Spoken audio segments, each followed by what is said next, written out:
اب حضرت عبد الرحمن بن عوف کہتے ہیں میرے جو انصار بھائی تھے مدینے کے، وہ مجھے لے کر اپنے گھر آئے، کہا بھائی عبد الرحمن آؤ میں تمہیں مدینے کے بازار دکھاؤں، میں مدینے کے حالات تمہیں بتاؤں اور میری جائیداد تمہیں بتاؤں۔ لے کر کے آئے، نبی پاک صلی اللہ علیہ وسلم نے صرف منہ بولا بھائی ہے نا، ماں کا بیٹا تو نہیں تھا، حضور نے فرمایا کہ آج سے تمہارا بھائی ہے۔ تو مدینے کے وہ انصار صحابی حضرت عبد الرحمن بن عوف سے کہتے ہیں دیکھو مدینے میں میرے اتنے باغیچے ہیں، ان میں سے آدھے تمہارے آدھے میرے، میری دکانیں ہیں ان میں سے ایک دکان تمہاری ایک دکان میری، میرے گھر یہ ہیں آدھا گھر کا حصہ میرا آدھا تمہارا، حتیٰ کہ وہ یہاں تک آدھا آدھا کرتے گئے۔ مدینے کے وہ صحابی کہتے ہیں کہ آپ اجنبی ہیں، نئے آئے ہیں مدینے میں، لہٰذا تمہیں سیٹل ہونے میں ٹائم لگے، میری 2 بیویاں ہیں، میں نے نکاح کیا ہے، ایک بیوی کو میں طلاق دے دوں گا، عدت کے بعد تم اس سے نکاح کر لو۔ یعنی ہر چیز میں انہوں نے تقسیم کر دیا۔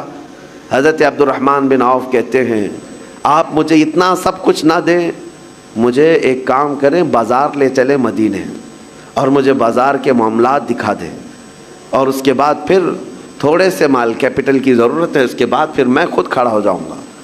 وہ صحابی حضرت عبد الرحمن بن عوف رضی اللہ تعالیٰ عنہ کا ہاتھ پکڑ کر مدینے کے بازاروں کا معائنہ کروایا، اور اس کے بعد بازار میں انہوں نے تجارت شروع کی۔ جانتے ہیں حضرت عبد الرحمن بن عوف یہ وہ صحابی ہیں جن کے پاس اللہ نے اتنی برکت دی کہ ان کے انتقال کے بعد ان کی بیویوں کو جو 8واں حصہ تقسیم کیا گیا تھا، 8واں حصہ، 4 بیویوں کے درمیان 8ویں حصے میں بھی ایک ایک حصہ جب بیوی کو دیا گیا تھا تو ایک ایک گھر بھر کر کے چاندی جمع کر دی گئی تھی وراثت میں۔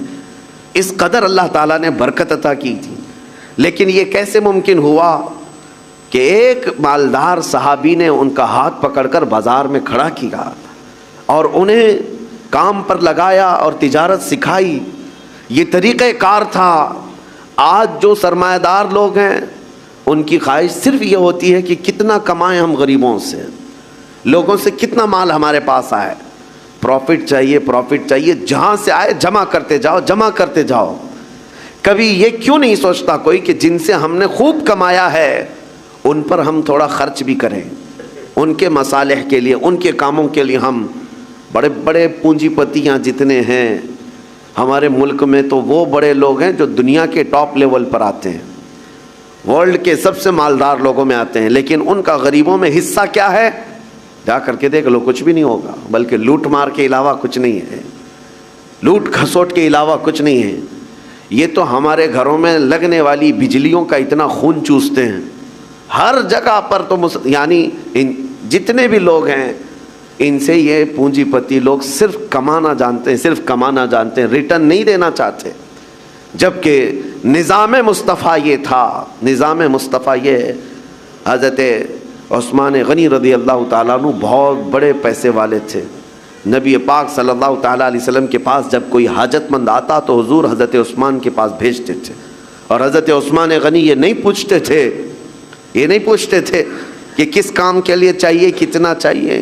نبی پاک صلی اللہ تعالیٰ علیہ وسلم کی طرف سے آیا ہے تو وہ اپنا سب کچھ اتنا دیتے تھے کہ وہ خود اپنے زمانے کا ایک بہت بڑا مالدار بن جاتا تھا۔ یہ نظام مصطفیٰ ہے۔ آج زکوٰۃ کا نظام پورا درہم برہم ہے، زکوٰۃ ہمارے ہاں نکالی جاتی ہے، لیکن نظام ایسا درہم برہم ہے، کہیں جا کر کے زکوٰۃ کا پیسہ جام ہو جاتا ہے، مستحقین ویسے کے ویسے ہیں۔ ہمارے مسجدوں کے باہر مانگنے والوں کی تعداد سال بھر میں کبھی کم نہیں ہوتی، یا کچھ لوگ اگر پیشہ ور مانگتے ہیں تو انہیں روکنا چاہیے۔ میں یہ نہیں کہتا کہ وہ صرف اور صرف غریب مستحقی ہیں، ہو سکتا ہے کچھ لوگ پیشہ بنا لیے ہوں مانگنے کو، لیکن مسلمانوں کو ان تمام چیزوں کو روکنا چاہیے۔ اور ہماری زکوٰۃ کا جو نظام ہے، اللہ نے سب سے پہلے قرآن میں فرمایا انما الصدقات للفقراء والمساکین، سب سے پہلے زکوٰۃ کے مستحقین فقیر ہیں، مساکین ہیں۔ اور پھر یہ جو مدارس کا ہے، مدرسوں کو زکوٰۃ دے، ان کا نمبر قرآن پاک میں سب سے اخیر میں ہے، فی سبیل اللہ، یعنی جو اللہ کی راہ میں ہیں وہ طالب علم ہے۔ ہاں اگر وہ مستحق غریب ہے، فقیر ہے تو ٹھیک ہے، وہ بھی نمبر 1 پر زکوٰۃ لے سکتا ہے۔ لیکن آج ہمارے لوگوں میں ایک ذہن میں یہ بات بیٹھی ہے کہ زکوٰۃ صرف اور صرف ایک جگہ جو مدرسوں کو دی جاتی یہی ہے، وہ ایک حصہ ہے، آپ ضرور دیں، جو مستحق ادارے ہیں وہ دین کا نظام چلا رہے ہیں ضرور دیں، لیکن آپ آس پاس کبھی نظر نہیں کرتے، اپنے ارد گرد نظر نہیں کرتے۔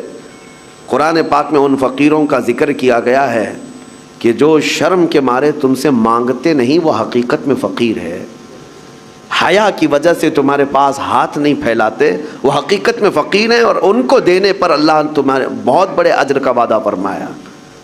یہ احساس آپ کو خود کو ہونا چاہیے۔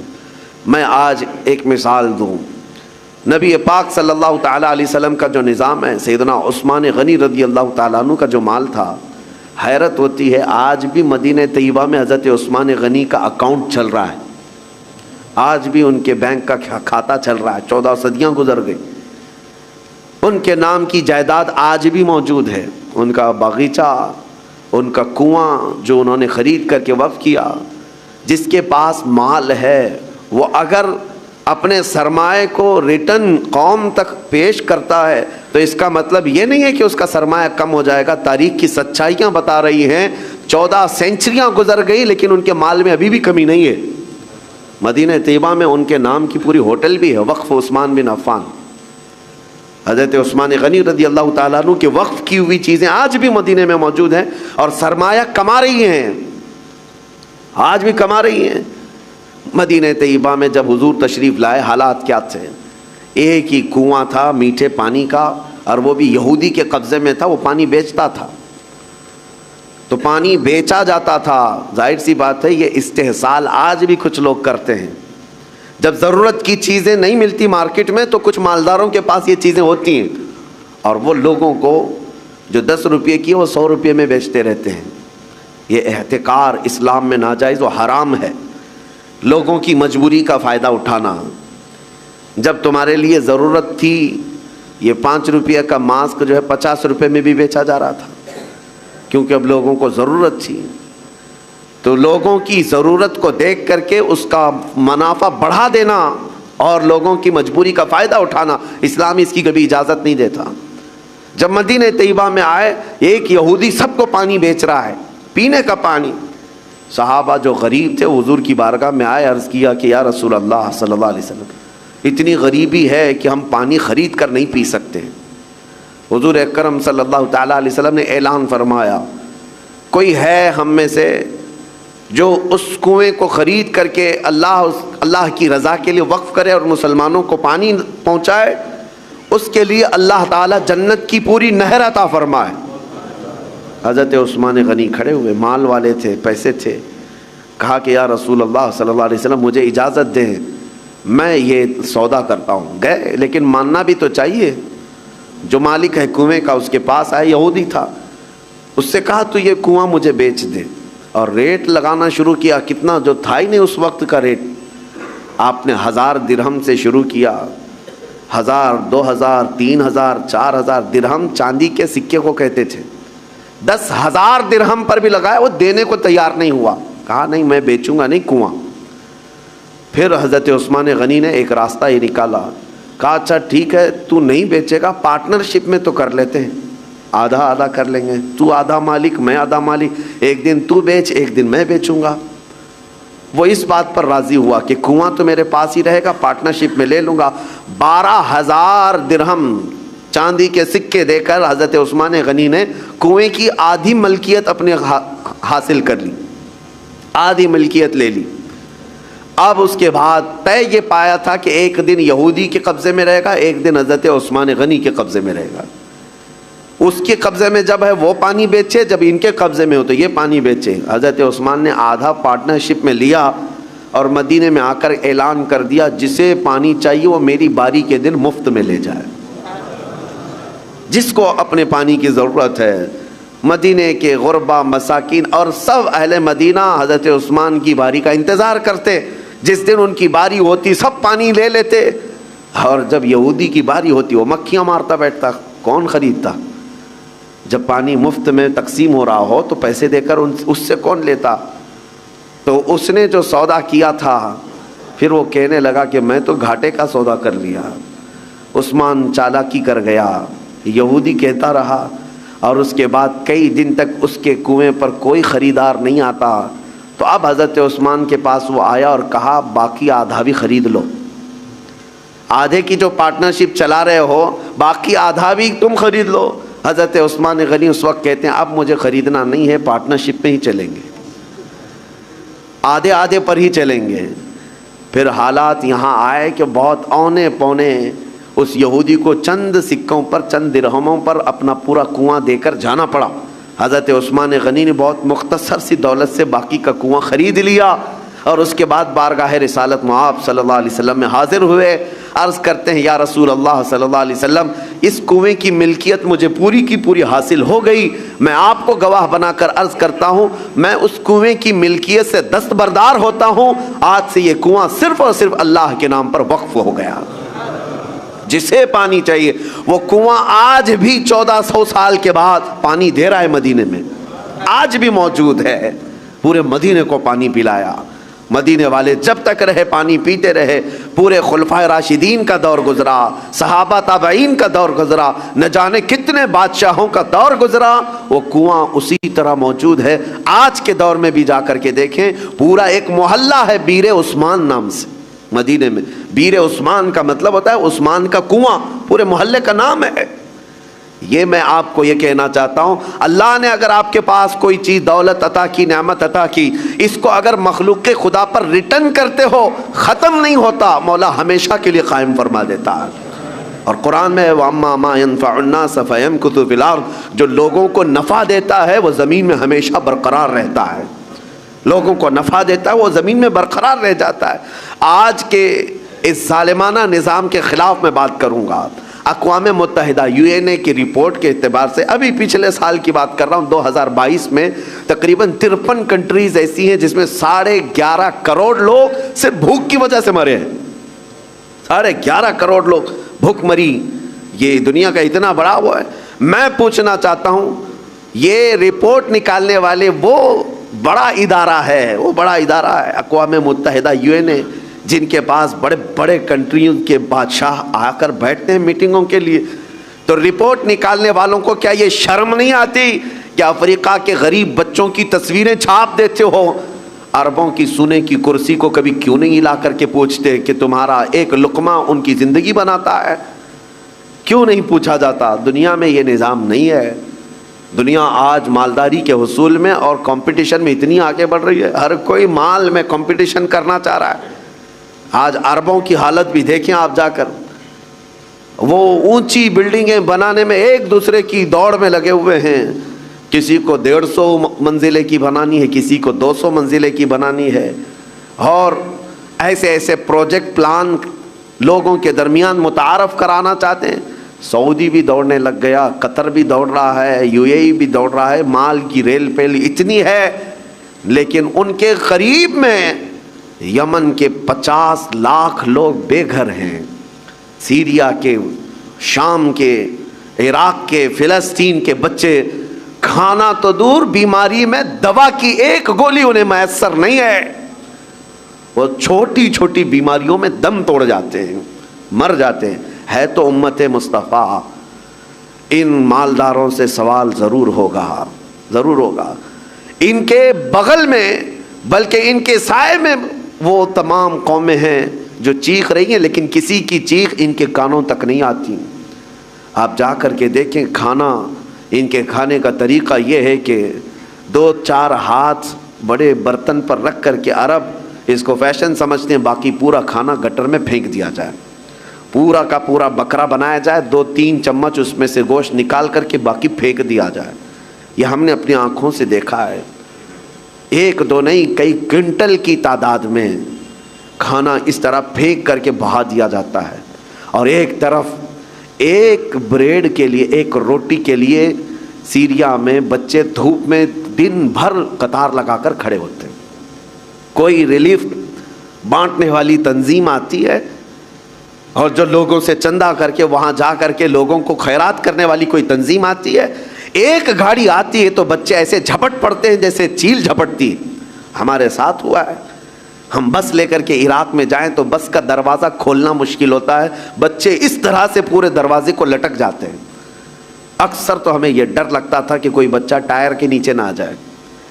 ڈرائیور سے ہم بار بار کہتے بھی تھے کہ اتنے بچے ہیں، ایک بار بس کسی محلے میں چلی جائے تو 100-150 بچے 5 سال سے 7 سال کی عمر کے، دیکھو تو ان کے چہرے گلابی رنگت خوبصورت ہیں، لیکن الجھے بال، پھٹے کپڑے، اور ہمارے کپڑوں سے لپٹ جائیں اور بانٹنے والا تھک جاتا ہے.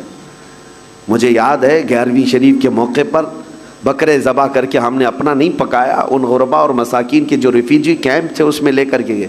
ایک ایک گوشت کا ٹکڑا 1/4 کلو کا ہوتا تھا، 1/4 کلو کا گوشت کا ٹکڑا ایک ایک کو تقسیم کیا جا رہا ہے. بچے اس طرح سے جھپٹ کر کے لیتے اور میں نے دیکھا ہماری آنکھیں بھیگ گئی تھیں. وہ جب گوشت کا ٹکڑا لے کر اپنی جھوپڑی میں جا رہے تھے تو چوم چوم کر کے آنکھوں کو لگا رہے ہیں اور پکار پکار کر کے اپنی اماں سے کہہ رہے ہیں کہ گوشت آ گیا گھر میں، گوشت آ گیا گھر میں. یہ کیفیت ان ممالک کی میں بتا رہا ہوں جہاں امت مصطفیٰ آباد ہے. میرے عزیزو، یہ درد اس لیے کہہ رہا ہوں، ایک طرف سرمایہ دارانہ نظام ہے، اربوں کی پیسوں کی ریل پیل، دیکھو ان کو سونے کی کرسیاں بنانا ہے، سونے کے کموڈ بنانا ہے، ان کو لگژری گاڑیوں کا کلیکشن جمع کرنا ہے، اور کوئی امریکہ اور سپر پاور کنٹری کا کوئی بادشاہ آئے، کوئی بڑا لیڈر آئے تو اس کو سونے کی زنجیروں سے اور اس کو گفٹ سے بھر دینا ہے. لیکن ایک غریب کو 2 لقمے کھلانے کی ان کے اندر توفیق نہیں. یہ سارا مسئلہ صرف توفیق الہی سے ہے. اسی لیے رمضان المبارکہ میں ان لوگوں کا احساس کرو. اگر احساس نہیں ہے تو پھر جینے کا کوئی مقصد بھی نہیں ہے. احساس ہی سب سے بڑے ایمان کی طرف لے جاتا ہے. آپ کو یہ احساس ہونا چاہیے. میرے آقا صلی اللہ تعالیٰ علیہ وسلم نے حدیث میں فرمایا من لم یہتم بامرنا فلیس منا، جو اس حال میں صبح کیا کہ میری امت کے بارے میں کچھ نہیں سوچا، وہ میری امت میں سے نہیں ہے، میری امت میں سے نہیں ہے. آج آپ تمام حضرات سے بھی میں یہی کہوں گا، تمہارا اپنا روزہ، آپ کو پتہ ہے روزہ آپ بھوکے پیاسے رہتے ہیں، لیکن اس کے باوجود جب اجتماعی طور پر کہیں افطار ہو رہی ہو، مسجدوں میں جاؤ یا کہیں ایسی جگہوں پر جا کر افطار کرو جہاں دوسرے لوگ بھی ہوں، تمہارے افطار تو کرنا ہی ہے، لیکن اپنے ہاتھ سے اٹھا کر اپنے ایک بھائی کو کھجور بھی دے دیا، اس کے روزے کے برابر بھی آپ کو ثواب ہے. اللہ تبارک و تعالیٰ نے یہ نظام تمہارے لیے رکھا ہے. صحابہ کرام فرماتے ہیں ایک وقت وہ تھا رمضان کے روزے کے افطاری کا وقت قریب تھا، 70 صحابہ جو اصحاب صفہ میں ہیں نبی پاک کے حجرے کے باہر بیٹھے رہتے تھے. ایک دودھ کا پیالہ آیا ہے، چند کھجوریں آئی ہیں اور سب دسترخوان پہ ہیں، اور افطار کے لیے چند ہی لمحے باقی رہ گئے. نبی پاک صلی اللہ علیہ وسلم نے اپنے حجرے میں اندر دیکھا، حضرت عائشہ سے کہا کہ عائشہ باہر نظر کرو، کوئی باقی تو نہیں رہ گیا، کوئی مسافر، کوئی اجنبی تو نہیں ہے. حضرت عائشہ کہتی ہیں وہ کھڑکی سے اندر سے جھانک کر دیکھتی ہیں، جنت البقیع قبرستان حضور کے حجرے سے تھوڑی دور پہ ہے. ایک درخت تھا غرقد کا، اس درخت کے نیچے کوئی ایک مسافر آیا ہے اور الجھے ہوئے بال ہیں، کہیں لمبے سفر سے آیا، وہ اپنی سواری کو باندھ رہا ہے. حضرت عائشہ نے کہا یا رسول اللہ صلی اللہ علیہ وسلم، کوئی دور کا مسافر لگتا ہے اور غرقد کے نیچے کھڑا ہے، افطار کرنے کے لیے میرے آقا بیٹھے، چند لمحے باقی رہ گئے تھے. صحابہ کہتے ہیں حضور دسترخوان چھوڑ کر اٹھ گئے، میرے آقا دسترخوان چھوڑ کر اٹھ گئے اور چل کر کے گئے. اور جب اس کے پاس گئے تو اس سے پوچھا کہاں سے آئے، وہ بڑا لمبا سفر کر کے آیا تھا. اور حضور اکرم صلی اللہ تعالیٰ علیہ وسلم نے اس سے پوچھا کہ یہاں آنے کا مقصد کیا ہے. آنے والے نے کہا میں محمد صلی اللہ علیہ وسلم سے ملاقات کے لیے آیا ہوں، میں انہیں دیکھنے آیا ہوں. حضور نے ہاتھ پکڑ کر طلب کیا کہ چلو ہمارے ساتھ، اور حضور اکرم صلی اللہ تعالیٰ علیہ وسلم لا کر کے اس کو دسترخوان پر بٹھائے. اور جب دسترخوان پر بیٹھا، ایک دودھ کا پیالہ تھا، حضور نے پیش کیا، وہ آیا ہوا مسافر پورا دودھ پی گیا. یہاں کسی کے لیے سب روزے والے لوگ ہیں، دودھ پی گیا. نبی پاک صلی اللہ تعالیٰ علیہ وسلم مسکرائے اور کھجور حضور نے اپنے منہ سے تھوڑی سی کھائی اور صحابہ کو دیا. صحابہ کہتے ہیں ساروں نے وہی کھجور کھائی، سبوں نے وہ کھجور کھا لی. اب اس کے بعد وہ بندہ پوچھتا ہے محمد کہاں ہیں، جو آیا ہوا ہے وہ کہتا ہے محمد کہاں ہیں. نبی پاک صلی اللہ تعالیٰ علیہ وسلم نے اس وقت تک اسے احساس ہونے نہیں دیا میں اللہ کا رسول. سب سے پہلے اس کا پیٹ بھر جائے، سب سے پہلے اس کی ضرورت پوری ہو جائے.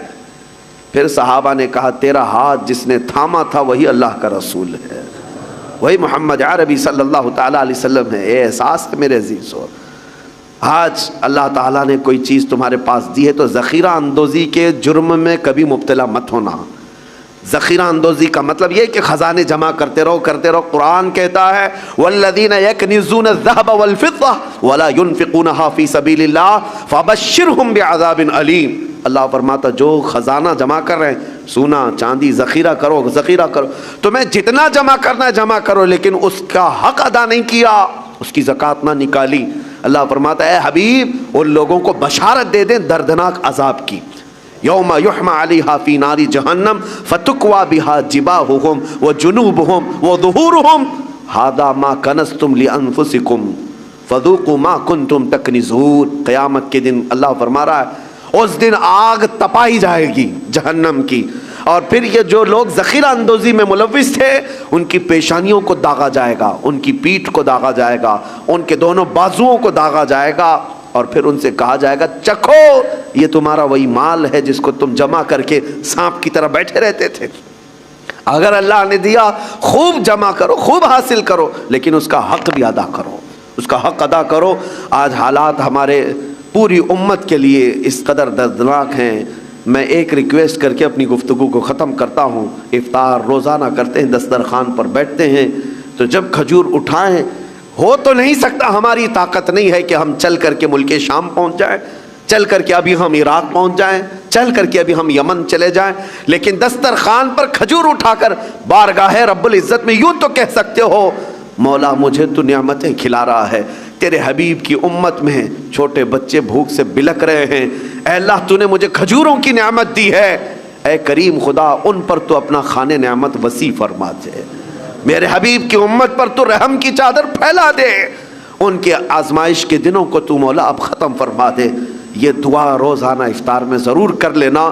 اس لیے میں کہہ رہا ہوں کہ اگر تمہارے دل میں احساس بھی پیدا ہوا، قیامت کے دن یہ نیت بھی دیکھی جائے گی کہ یہ چل کر کے تو نہیں گیا، لیکن ان کے درد کا درد یہ یہاں بیٹھ کر کے بھی محسوس کرتا تھا، اس کی بھی بخشش کی جائے گی۔ اللہ کریم رمضان المبارکہ کی ان خیر والی ساعتوں میں ان تمام غریب امت مصطفیٰ پر رحم و کرم کی بارش نازل فرمائے، مولا ان سب کو امن کی سانسیں عطا فرمائے۔ رب ذوالجلال اس پاک مہینے میں ان غربا اور یتیموں کو جن کے ماں باپ کا سایہ ان کے سروں سے اٹھ چکا ہے، جن کا کوئی حامی و مددگار نہیں، مولا تو ان کا حامی و مددگار بن جا۔ اے کریم خدا تو ان کا ناصر و وکیل ہے، اے اللہ غیب سے ان کے لیے اسباب پیدا فرما۔ وآخر دعوانا ان الحمد للہ رب العالمین۔ السلام۔